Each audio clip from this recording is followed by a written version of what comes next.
भारत सरकार के विज्ञान और प्रौद्योगिकी विभाग की महत्वाकांक्षी इंस्पायर मानक योजना का इंतजार कर रहे प्रदेश के विद्यार्थियों के लिए अच्छी खबर है। हमीरपुर जिला के इच्छुक विद्यार्थी एवं स्कूल ऑनलाइन आवेदन कर सकते हैं। ये आवेदन MIAS पोर्टल या इंस्पायर मानक मोबाइल ऐप के माध्यम से किया जा सकता है। अंतिम तिथि 15 सितंबर निर्धारित की गई है।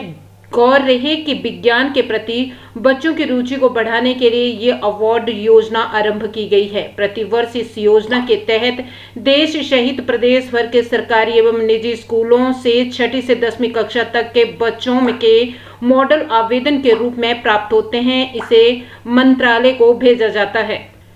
जिला विज्ञान पर्यवेक्षक हमीरपुर राजेश गौतम ने कहा कि इंस्पायर मानक योजना विद्यार्थियों को विज्ञान मॉडल बनाने के लिए प्रोत्साहन राशि 10,000 उपलब्ध कराती है। 15 सितंबर तक ऑनलाइन आवेदन कक्षा 6ठी से 10वीं तक के विद्यार्थियों द्वारा किए जाएंगे। सभी सरकारी एवं निजी स्कूलों के इच्छुक विद्यार्थी जिनकी आयु वर्ग 10 वर्ष से 15 वर्ष के बीच में है, वे अपना आवेदन MIAS बे पोर्टल पर करें। जिला भर के सभी विज्ञान अध्यापकों से आग्रह है कि वे विद्यार्थियों को ऑनलाइन नॉमिनेशन के लिए प्रोत्साहित करें। हिमाचल प्रदेश कामगार कल्याण बोर्ड के चेयरमैन नरदेव कंवर ने हमीरपुर में पत्रकार वार्ता के दौरान पूर्व मुख्यमंत्री जयराम ठाकुर पर जमकर हमला बोला है। नरदेव सिंह कंवर ने कहा कि जयराम ठाकुर की अपनी सरकार सहेलियों की सरकार रही है, लेकिन जयराम ठाकुर मित्रों की सरकार बोलकर बयान दे रहे हैं।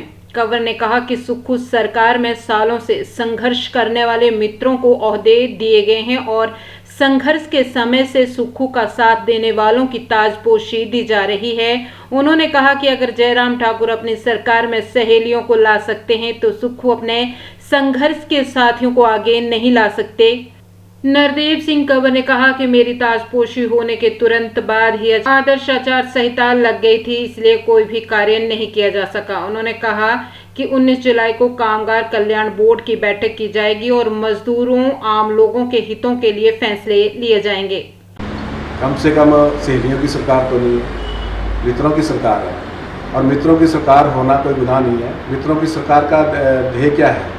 मित्र वो हैं जिन्होंने ठाकुर सुखविंदर सिंह सुक्खू के साथ 40 साल संघर्ष किया है। अब मुझे ही ले लीजिए तो मैं उनके साथ पिछले 35 वर्षों से संघर्ष कर रहा हूँ। चाहे वो NSY के उनका अध्यक्ष का कार्यकाल रहा हो, चाहे उनका युवा कांग्रेस का अध्यक्ष का कार्यकाल रहा हो, चाहे उनका PCC के अध्यक्ष का कार्यकाल रहा हो, चाहे उनका स्टार प्रचारक के रूप में कार्यकाल रहा हो। हम वो उनके साथी हैं जिन्होंने उनके साथ तन मन धन से 40 साल जो हम लोग खड़े रहे और उनके संघर्ष के साथी बने हैं। तो इसमें क्या दो राय है इसमें कि संघर्ष के जो साथी हैं वो सरकार में नहीं आ सकते? अगर जयराम जी सहेलियों को ला सकते हैं तो क्या ठाकुर सुखविंदर सिंह सुक्खू जी हमारे मुख्यमंत्री अपने संघर्ष के साथियों को आगे नहीं ला सकते हैं? इसमें कौन सा गुनाह कर दिया उन्होंने? मेरा विजन जो है वो बोर्ड को पहले ही जा चुका है। जो पहले मेरी मीटिंग हुई है वो मैंने विजन अपना जो विज़न है 2027 रिपीट सरकार के लिए रोड मैप मेरा वो तैयार हो चुका है और वो मैंने बोर्ड को डायरेक्शन दे दी है और उसके ऊपर आप आने वाले दिनों के अंदर देखेंगे कि हम उसके ऊपर कार्य करेंगे।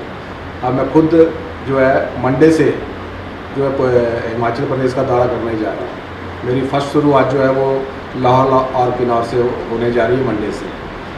तो इसी तरह मैं पूरे प्रदेश में घूमूँगा और जो भी समस्याएं हैं उन समस्याओं को सुनूंगा और ट्रेड यूनियन को भी साथ में लेकर चलूँगा। उनके भी विचारों से मैं को लेकर चलूँगा कि वो किस तरह से वो आगे का मेरे साथ काम करना चाहते हैं। तो हम लोग मिलकर यूनियन जो है हम लोग मिलकर काम करेंगे, क्योंकि हमारा जो डिपार्टमेंट है ये गरीबों का डिपार्टमेंट है।